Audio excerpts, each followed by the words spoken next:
Hello Bihar के future officers, आप सबका गोल अचीव्ड में बहुत बहुत स्वागत है। इस चैनल पर डेली शाम को 7th बीपीएससी और बीपीएससी टीचर के लिए एक सेक्शनल टेस्ट का वीडियो अपलोड होता है, तो आप यहां से अपना प्रैक्टिस कर सकते हैं। आज के सेक्शनल टेस्ट में हम लोग बिहार स्पेशल के क्वेश्चंस को प्रैक्टिस करने वाले हैं। तो आइए क्वेश्चंस देखते हैं। क्वेश्चन है, बिहार के निम्नलिखित जिलों में से कौन से झारखंड के साथ सीमा साझा नहीं करते हैं। तो दोस्तों पहले ये देखते हैं कि बिहार के कौन कौन से ज़िले हैं जो झारखंड के साथ अपना सीमा साझा करते हैं। तो वो हैं रोहतास, औरंगाबाद, गया, नवादा, जमुई, बांका, भागलपुर और कटिहार। तो दोस्तों जमुई और कटिहार ये तो झारखंड के साथ अपना सीमा साझा करते हैं, लेकिन मुंगेर और कैमूर ये झारखंड के साथ अपना सीमा साझा नहीं करते हैं। कैमूर जो है ये यूपी के साथ अपना सीमा साझा करता है। तो हमारा आंसर डी हो जाएगा, केवल 2 और 3। अगला क्वेश्चन है, आर्कीय प्रणाली की चट्टानें बिहार के निम्नलिखित में से किस जिले में पाई जाती है। तो दोस्तों आर्कीय प्रणाली की चट्टानें जमुई, मुंगेर, नवादा और गया जिले में पाई जाती है, और विंध्य चट्टानें जो है ये रोहतास और कैमूर में पाई जाती है। तो हमारा आंसर बी हो जाएगा, जमुई। अगला क्वेश्चन है, निम्नलिखित कथनों पर विचार कीजिए। पहला कथन है, कोसी नदी दक्षिण से कटिहार में कुर्सेला के पास गंगा में मिलती है। तो दोस्तों ये कथन गलत है। कोसी नदी दक्षिण से नहीं, उत्तर से कटिहार में कुर्सेला के पास गंगा नदी में मिलती है। दूसरा कथन है, सोन नदी उत्तर से पटना में दानापुर के पास गंगा में मिलती है। तो दोस्तों ये कथन भी गलत है। सोन नदी उत्तर से नहीं, दक्षिण से दानापुर के पास गंगा में मिलती है। तो दोस्तों ये दोनों कथन गलत है। तो हमारा आंसर हो जाएगा डी, उपयुक्त में से कोई नहीं। दोस्तों ये भी याद रखिएगा कि इंद्रपुरी जो बांध है ये सोन नदी पर है। अगला क्वेश्चन है, बिहार के बेगूसराय जिले में स्थित कंवर झील, जिसे कंवरताल झील के नाम से भी जाना जाता है, पर्यावरण, वन और जलवायु परिवर्तन मंत्रालय द्वारा घोषित बिहार का पहला रामसर स्थल है। इस प्रकार यह भारत में कौन सा रामसर स्थल बन गया है। तो दोस्तों कंवर झील जो बिहार का पहला रामसर स्थल है, ये भारत का 37वां रामसर स्थल बन गया है। दोस्तों बिहार के कुछ और इम्पोर्टेंट झील के बारे में देख लेते हैं। गोगाबिल झील, जिसे घोघा झील के भी नाम से जाना जाता है, ये कटिहार में है। कुशेश्वर झील दरभंगा में है। जगतपुर झील भागलपुर में है। खड़गपुर झील मुंगेर में है। सिमरी झील सहरसा में है। घोड़ा कटोरा झील राजगीर में है। अनुपम झील कैमूर में है। सिमरी झील सहरसा में है। मोती झील मोतिहारी में है। सरियामन झील बेतिया में है। पिपरामन झील ये भी मोतिहारी में है। तो दोस्तों ये बहुत ही महत्वपूर्ण है, इसे भी याद रखें। अगला क्वेश्चन है, भारतीय वन स्थिति रिपोर्ट 2021 के निष्कर्षों के संबंध में निम्नलिखित कथनों पर विचार कीजिए। पहला कथन है, कैमूर वह जिला है जहां वन क्षेत्र में सबसे अधिक कमी आई है। तो दोस्तों ये कथन सही है। अगला कथन है, बांका वह जिला है जिसने अधिकतम वन क्षेत्र प्राप्त किया है। तो ये कथन भी सही है। अगला कथन है, बिहार में वन एवं वृक्ष आवरण का कुल क्षेत्रफल 829 वर्ग किलोमीटर हो गया है। तो दोस्तों ये कथन गलत है। 829 वर्ग किलोमीटर नहीं, 412.8 वर्ग किलोमीटर हो गया है। तो हमसे पूछा है, उपयुक्त कथनों में से कौन सा सही है। तो कथन 1 और कथन 2 सही है, तो हमारा आंसर ए हो जाएगा। अगला क्वेश्चन है, बिहार पहले बंगाल प्रेसिडेंसी का हिस्सा था जो भारत में सबसे बड़ा ब्रिटिश प्रांत था। धीरे धीरे बिहार बंगाल से अलग हो गया और एक स्वतंत्र राज्य के रूप में स्थापित हो गया। इस संबंध में बिहार का दूसरा विभाजन कब हुआ था? तो दोस्तों 12 दिसंबर 1911 ईस्वी को दिल्ली दरबार में बिहार को एक अलग राज्य बनाने का घोषणा किया गया और 22 मार्च 1912 ईस्वी को उड़ीसा और झारखंड सहित बिहार राज्य का गठन हुआ। इसलिए 22 मार्च को बिहार दिवस के रूप में मनाया जाता है। 1 अप्रैल 1936 को उड़ीसा जो है बिहार से अलग हो गया। ये बिहार का पहला विभाजन था। और 15 नवंबर 2000 ईस्वी को झारखंड बिहार से अलग हो गया। ये बिहार का दूसरा और अंतिम विभाजन था। तो हमारा आंसर डी हो जाएगा।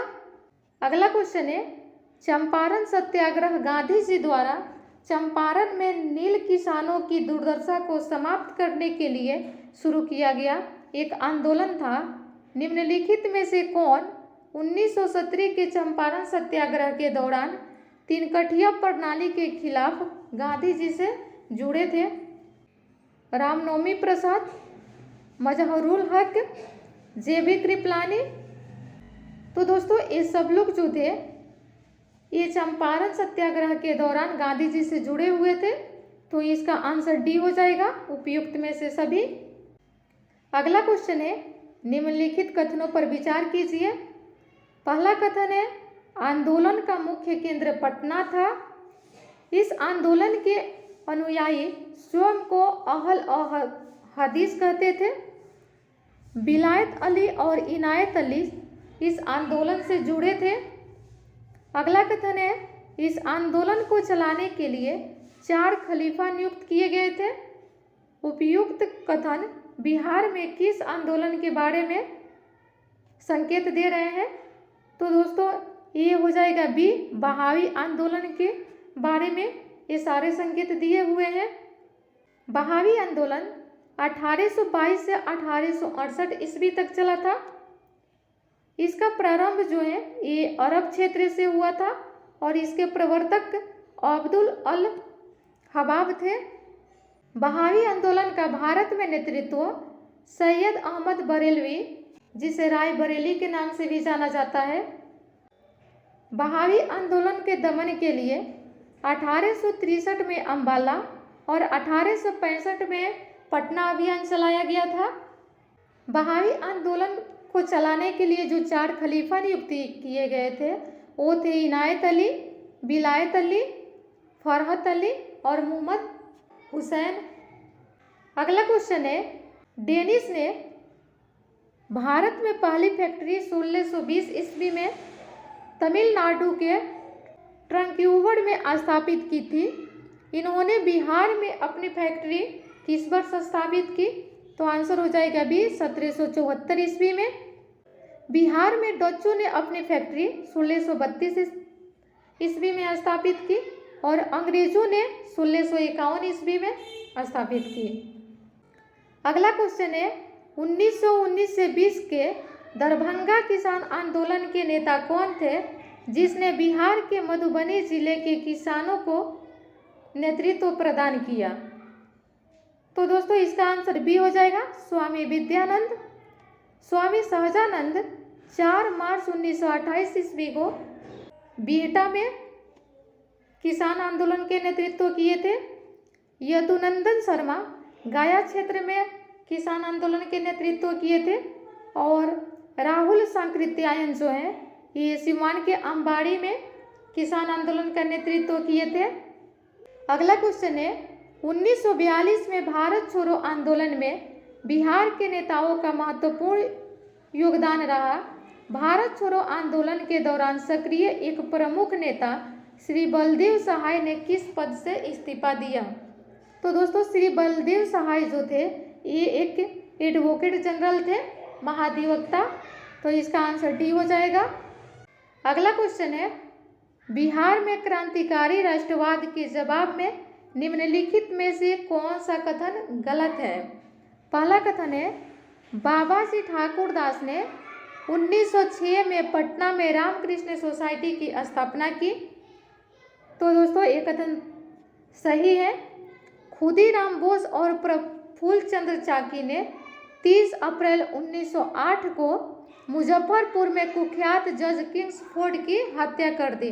तो दोस्तों ये कथन गलत है, क्योंकि हत्या किए नहीं थे, हत्या करने में असफल रहे थे और गलती से पिंगले कनेडी की पत्नी और पुत्री का मृत्यु हो गया था। तो ये कथन जो है ये गलत है। अगला कथन है, खुदीराम बोस को 11 अगस्त 1908 को मुजफ्फरपुर षड्यंत्र मामले में फांसी दे दी गई। तो ये कथन सही है। अगला कथन है, सचिंद्र नाथ सन्याल ने 1913 में पटना में अनुशीलन समिति की स्थापना की। ये कथन भी सही है। तो दोस्तों हमसे पूछा है कि कौन सा कथन गलत है, तो हमारा आंसर बी हो जाएगा। बी कथन गलत है। अगला क्वेश्चन है, बिहार विधानसभा चुनाव 1937 के संबंध में निम्नलिखित कथनों पर विचार कीजिए। पहला कथन है, कांग्रेस को बिहार में पूर्ण बहुमत मिला। ये कथन सही है। अगला कथन है, कांग्रेस ने कुल 107 सीटें जीती। ये कथन गलत है, क्योंकि 107 नहीं 98 सीटें जीती थी कांग्रेस। अगला कथन है, श्री कृष्ण सिंह के नेतृत्व में पहली भारतीय अंतरिम कैबिनेट का गठन किया गया। तो दोस्तों ये कथन भी गलत है, क्योंकि श्री कृष्ण सिंह के नेतृत्व में नहीं, मोहम्मद यूनुस के नेतृत्व में जो है भारतीय अंतरिम कैबिनेट का गठन किया गया। अगला कथन है, बलदेव सहाय को उपसभापति नियुक्त किया गया। ये कथन भी गलत है, क्योंकि बलदेव सहाय एक महाधिवक्ता थे। तो हमसे पूछा है उपयुक्त कथनों में से कौन सा गलत है, तो हमारा आंसर सी हो जाएगा। 2, 3 और 4। राजगृह प्राचीन मगध साम्राज्य की राजधानी हुआ करता था। मगध का पहला उल्लेख निम्नलिखित में से किस वेद में मिलता है? तो हमारा आंसर हो जाएगा डी, अथर्ववेद में। अगला क्वेश्चन है, बिहार की भाषा को बिहारी बोली किसने कहा? तो दोस्तों आंसर ए हो जाएगा, E.M. फोस्टर ने। 11 अगस्त 1942 को कुछ विद्यार्थियों ने पटना के सचिवालय के पास झंडा फहराने की कोशिश किए थे। उस समय W.G. आर्चर उस समय के जिलाधिकारी थे। इन्होंने ही आदेश दिया था गोली चलाने का, जिसमें 7 छात्र जो है शहीद हो गए थे। अगला क्वेश्चन है, जनगणना 2011 के अनुसार बिहार और भारत का बाल लिंगानुपात क्रमशः क्या है? तो इसका आंसर हो जाएगा बी, 935 और 918। अगला क्वेश्चन है, बिहार पंचायती राज अधिनियम 2006 के तहत अनुसूचित जातियों और अनुसूचित जनजातियों के लिए आरक्षण भारतीय संविधान के किस अनुच्छेद से प्रेरित है? तो आंसर हो जाएगा ये अनुच्छेद 243 के डी। ये जो है सीटों के आरक्षण से संबंधित है। इसके तहत 1/3 सीटें जो है वो SC ST के लिए आरक्षित है। अगला क्वेश्चन है, बिहार में खनिज उत्पादन की दृष्टि से पाइराइट बिहार के निम्नलिखित में से किस जिले में पाया जाता है? तो आंसर हो जाएगा सी, रोहतास। अगला क्वेश्चन है, जल जीवन हरियाली योजना के संबंध में निम्नलिखित कथनों पर विचार कीजिए। पहला कथन है, इसका उद्देश्य खुले में शौच की प्रथा को समाप्त करना है। तो दोस्तों ये कथन गलत है। जल जीवन हरियाली योजना जो है ये एक बिहार सरकार की योजना है और इसका उद्देश्य जल संरक्षण और वृक्षारोपण को बढ़ावा देना है। दूसरा कथन है, इस योजना के तहत किसानों को 50,000 रुपये की सब्सिडी दी जाएगी। तो ये कथन भी गलत है दोस्तों, क्योंकि इस योजना के तहत किसानों को अपने खेतों में तालाब बनाकर पानी स्टोर करने के लिए 50,000 रुपये की नहीं 75,500 रुपये की सब्सिडी दी जाएगी। तो दोस्तों ये दोनों कथन गलत है। इसलिए हमारा आंसर डी हो जाएगा, उपयुक्त में से कोई नहीं। ठीक है दोस्तों, आज के वीडियो में बस इतना ही। Thank you.